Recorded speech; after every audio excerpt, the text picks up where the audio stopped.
আজকে আমাদের রেসিপি হলো দইয়ের ঘোল। তার জন্য ঘরে পাতা দই আমরা প্রথমে নিয়ে নিয়েছি। এরপর দইটাকে ভালো করে আমাদের এবার ফাটাতে হবে। তার জন্য দিয়ে দিয়েছি নুন, চিনি পরিমাপ মতন যতটা লাগবে, এবং দইটাকে ফাটাতে শুরু করলাম। খুব ভালো করে দইটাকে ফাটাতে হবে, যত ফাটাবেন তত ভালো করে দইয়ের ঘোল তৈরি হয়ে যাবে।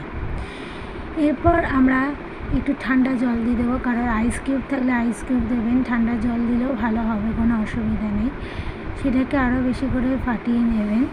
তারপর এখানে একটু বিট লবণ দিয়ে দেওয়া হলো পরিমাপ মতন, সাথে গন্ধরাজ লেবু স্বাদ অনুযায়ী।